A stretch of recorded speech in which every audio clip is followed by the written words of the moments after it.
Tuesday is the New Hampshire primary, the GOP race in the Granite State, thought to be a two-person affair, Donald Trump and Nikki Haley. If Trump becomes the first non-incumbent Republican to win both the Iowa caucus and an open New Hampshire primary, he will be the de facto nominee of his party. But New Hampshire could prove more hospitable for Haley. It's less evangelical and home to more libertarians and independents. So Haley is all in. And so too are many institutional forces which see time running out to stop Trump. But are some of those efforts backfiring? Mark Halpern, in his Wide World of News newsletter, regularly chronicles this phenomenon, which he calls the sad irony of those members of the media and the Democratic Party who most worry about a Trump second term, acting in ways that actually make it more likely he will win. Say, hold up. Yeah, hold up. It sounds like CNN is finally having some self-awareness that all their efforts to try to stop Trump are actually causing him to continue to become more popular and more likely to become president. Amazing. Here's an example. On Monday, MSNBC had the kind of all-night extensive coverage of the Iowa caucus that we've come to expect of cable outlets. But when it came time for Trump to make his acceptance speech, the network didn't air it. This is rich. CNN criticizing MSNBC for not playing Trump live. The network didn't air it. Instead, Rachel Maddow said this. At this point in the evening, the projected winner of the Iowa caucuses has just started giving his victory speech. We will keep an eye on that as it happens. We will let you know if there's any news made in that speech, if there's anything noteworthy, something substantive and important. The reason I'm saying this is, of course, there is a reason that we and other news organizations have generally stopped giving an unfiltered live platform to remarks by former President Trump. It is not out of spite. It is not a decision that we relish. It is a decision that we regularly revisit. And honestly, earnestly, it is not an easy decision. By the way, CNN did take Trump's speech live for about the first 10 minutes before getting out. Yeah, we at CNN aren't as bad as MSNBC. We waited 10 minutes until we censored him. Ignoring Trump's electoral success is a way of putting a thumb on the scale and will redound to his benefit. It also sets a poor precedent. If he wins the Republican nomination, will some cover the convention, but not his acceptance speech? If he wins the presidency, will there be a blackout on the inauguration? I doubt Trump would have won over the MSNBC audience. His base was watching elsewhere. But of course, they've been made aware of the slight, and it will now be added to their festivus of grievances against institutional forces they see as seeking to deny voters a chance to elect Trump. And at the top of that list are states like Colorado and Maine trying to knock Trump off the ballot by asserting that he's an insurrectionist under Section 3 of the 14th Amendment. Harvard professor Lawrence Lessig was my guest here 2 weeks ago. Lessig is no fan of Trump. In fact, he calls him astoundingly dangerous. But Lessig also believes that while electing Trump would be the worst political decision of the nation since the Civil War, excluding him wrongfully by a close vote of the Supreme Court could well trigger the next Civil War.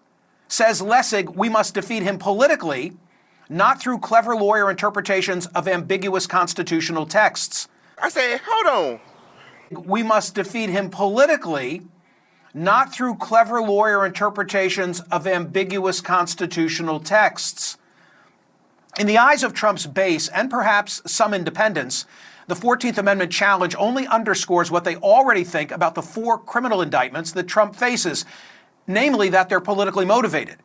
That's why in entrance polls, roughly 2/3 of Iowa voters said they'll stick with Trump even if he's convicted. And then there's Hunter Biden. Just this week, the Justice Department finally confirmed they took possession of the laptop. You'll remember in the fall of 2020 when some of the contents of the laptop's hard drive made its way to the New York Post, President Biden and his supporters argued that it had all the makings of Russian disinformation. Ah, yes. Who could forget Jen Psaki's daily lying about the laptop during her press briefings back then? The president has said, and you have tweeted, that allegations of wrongdoing based on files pulled from Hunter Biden's laptop are Russian disinformation. There is a new book by a Politico reporter that finds some of the files on there are genuine. Is the White House still going with Russian disinformation? I think it's broadly known and widely known, Peter, that there was a broad range of Russian disinformation back in 2020. Okay. And social media companies suppressed or blocked access to the Post's article about it. Suppressed or blocked access to the Post's article about it. This past Wednesday, Congressman Jim Jordan revealed that federal investigators had asked financial institutions to use search terms such as Trump and MAGA when combing over customer data in the aftermath of the January 6th Capitol riot. All of this makes his supporters furious. They see an establishment aligned against Trump, especially the media.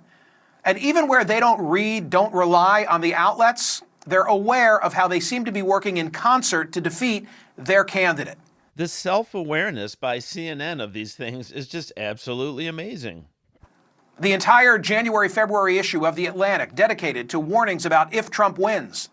Countless editorials from newspapers similarly predicting the horrors of a second Trump term. An editorial in the LA Times, Trump wants to be U.S. first dictator. The New York Times, why a second Trump presidency may be more radical than his first. Rolling Stone, every awful thing Trump has promised to do in a second term. And The Atlantic, Trump wants revenge and so does his base. All of the criticism it preaches to the converted. And it causes MAGA to close ranks around their candidate. Something ain't right. And immigration and the economy were also the biggest issues for Iowa caucus goers, with over a third naming each as their most important issue in their vote.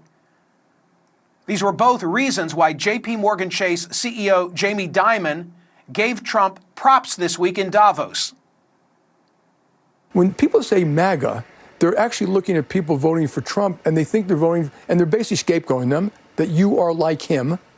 But I don't think they're voting for Trump because of his family values. And if you look, just take a step back, be honest. He was kind of right about NATO, kind of right about immigration. Mm-hmm. He grew the economy quite well. He wasn't wrong about some of these critical issues, and that's why they're voting for him. And I think people should be a little more respectful of our fellow citizens. I think this negative talk about MAGA is going to hurt Biden's election campaign.